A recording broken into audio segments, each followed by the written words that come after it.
இப்போ நீங்க ஒன்று இமேஜின் பண்ணுங்க, நீங்க தான் ஹார்ட். 24/7 உங்க பாடிக்காக நீங்க உழைச்சிக்கிட்டே இருக்க போறீங்க. இப்போ ஒரு பாடி உங்கள்கிட்ட இருக்கு. அந்த பாடிக்கு தேவையான பிளட்டை நீங்க 24/7 சப்ளை பண்ணிக்கிட்டே இருக்கணும். உங்களுக்கு தேவையான சிக்னல் பிரெயின்ல இருந்து வந்துகிட்டே இருக்கும்.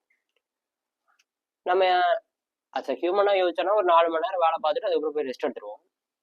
ஆனா இந்த ஹார்ட் வலிச்சாலும், மழை பெஞ்சாலும், புயல் அடிச்சாலும் துடிச்சுட்டே இருக்கு. ஒரு 80 வருஷம் நிக்காம.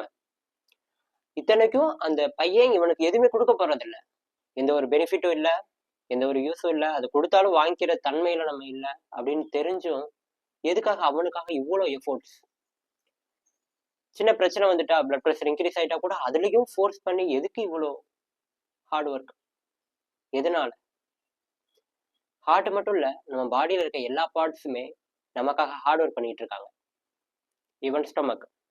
நீங்க நேற்று நைட்டு சாப்பிட்ட பரோட்டா, முதல் நாள் சாப்பிட்ட சில்லி சிக்கன், எல்லாத்தையும் ஏன் கஷ்டப்பட்டு அதை டைஜஸ்ட் பண்ணி அதை வந்து உங்க பிளட்டுக்கு கொடுக்கணும்? உங்க பிளட் வந்து அப்சர்வபிளா இருக்கக்கூடிய நியூட்ரியன்ஸை கன்வெர்ட் பண்ணி எதுக்கு கொடுக்கணும்? எதுக்கு இவ்வளவு வேலை பண்ணிட்டு இருக்காங்க உள்ள உட்காந்துட்டு? ஏன் உங்க லங்ஸ் 24/7 மூக்கு மூலமா இருக்கக்கூடிய ஏரை ஃபுல்லா எடுத்து எடுத்து நம்ம பிளட்ல கலந்து கலந்து விட்டுட்டு இருக்கணும்? அதுக்கு என்ன அவசியம் இருக்கு? ஈவன் நீங்க கோல்டு பிடிச்சி இப்ப லைட்டா கோல்டு இருக்குன்னா கூட அதுலயும் ஃபோர்ஸ் பண்ணி எதுக்கு அந்த வேலையை பார்த்துக்கிட்டு இருக்காங்க? ஏன் உங்க பிரைன் 24/7 என்னத்தையாவது யோசிச்சு உங்களை அவேர் பண்ணிக்கிட்டே இருக்கு? நீ இதை பண்ணாத, நீ இதை பண்ணு, நீ இப்படி போகாத, நீ இப்படி போ, அந்த மாதிரி எல்லாம் ஏன் சொல்லிக்கிட்டே இருக்கு? அதுக்கு என்ன அவசியம் இருக்கு சொல்லணும்னு? நம்மளும் அதுக்கு ஒன்றும் பண்ண போறது இல்லை. அது இருக்கிற வரைக்கும் இருந்துட்டு அப்படியே டெத் ஆக போறதுதான். நம்மளும் அந்த பிரெயின் தான் அப்படின்னு சொல்லிட்டு தூக்கி நிறுத்த போறது இல்லை.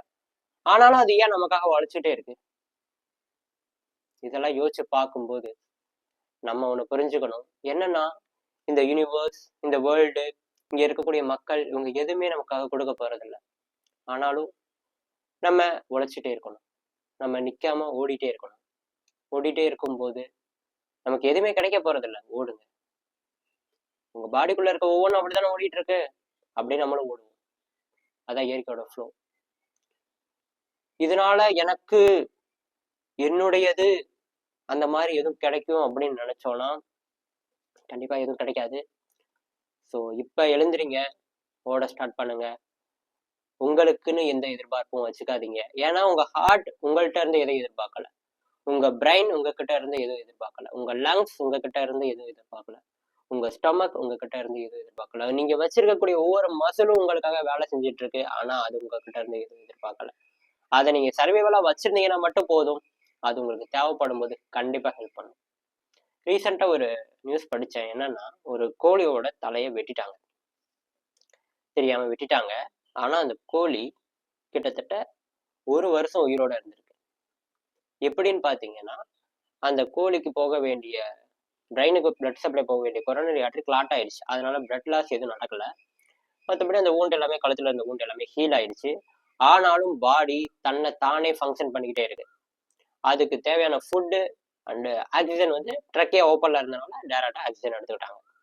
அதுக்கு தேவையான ஃபுட்டை மட்டும் அந்த ஓனர் கொடுத்துக்கிட்டே இருக்கிறாரு. ஃபுட்டை மட்டும் கொடுத்தா போதும், இந்த பாடி உங்களுக்காக என்ன வேணுமா பண்ணும். ஈவன் உங்க தலையே இல்லாட்டி கூட. அப்படிதான் அந்த பாடி 1 வருஷம் உயிரோட இருந்திருக்கு. ஸோ உயிரோட இருந்ததுக்கு அப்புறம் அதை எடுத்து பார்க்கும்போது, நல்ல ரிசர்ச்லாம் பண்ணும்போது நமக்கு தெரிஞ்சது என்னன்னா, நம்மளோட ஹார்ட்டுக்கும் சரி, லங்ஸுக்கும் சரி, உள்ள இருக்கக்கூடிய இன்டர்னல் கிட்னி, லிவர், ஸ்பிளீன் எதுக்குமே சரி, நம்ம ஹெட்ல இருந்து சிக்னல் போறதுனால வேலை செய்யல. அதுக்குன்னு தனிப்பட்ட ஒரு இயக்கம் இருக்கு. அதை அதிகப்படுத்துறதுக்கோ அல்லது குறைக்கிறதுக்கோ தான் நம்மளோட பிரெயின்ல இருந்து சிக்னல் போய்கிட்டு இருக்கு. மற்றபடி அதை அப்படியே விட்டோம்னா அதோட இயல்புல அது அப்படியே போயிட்டு இருக்கும். இப்ப நீங்க செய்யற ஒவ்வொரு வேலையிலையும் நீங்க அந்த வேலையை அதிகமா செய்யணுமா அல்லது கம்மியா செய்யணுமா அப்படிங்கிறதுக்கு தான் உங்களோட கான்சியஸ் பிரெயின் தேவைப்படுமே தவிர, மற்றபடி நீங்க அந்த வேலையை ஃப்ளோல பண்றதுக்கு உங்களுக்குன்னு எதுவுமே தேவையில்ல. ஜஸ்ட் நீங்க அந்த வேலை செய்யணும்னு நினைச்சு உட்காந்தீங்கன்னா போதும், அந்த வேலை ஆட்டோமேட்டிக்கா ஃப்ளோல போகும். அதை நீங்க ஃபாஸ்டா செய்யணும்னு நினைச்சா மட்டும்தான் நீங்க கான்சியஸா ஃபாஸ்டா பண்ணணும், அல்லது ஸ்லோவா பண்ணணும்னு நினைச்சா மட்டும்தான் கான்சியஸா ஸ்லோவா பண்ணணும்.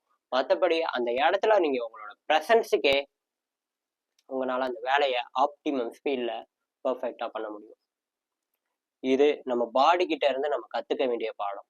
நம்ம பாடி நம்ம ஃபோர்ஸ் பண்ணும்போது ஸ்பீடா வேலை செய்யும், ஃபோர்ஸ் பண்ணாதப்ப ரொம்ப ஸ்லோவா வேலை செய்யும். ஆனா எப்பவுமே ஆப்டிமம் ஸ்பீட்ல வேலை செஞ்சுக்கிட்டே இருக்கும். யாருக்காக? உங்களுக்காக. உங்க மேல வச்சிருக்க அன்கண்டிஷனல் ட்ரஸ்ட்டை நீங்க சேம் உங்க மேல வச்சுக்கோங்க. அன்கண்டிஷனல் ட்ரஸ்ட்டை வச்சுக்கிட்டு ஜஸ்ட் டூ த ஒர்க். ஹார்ட்டே உங்களை நம்புது, நீங்க எதுவுமே நம்ப மாட்டீங்களா? நம்புங்கப்பா.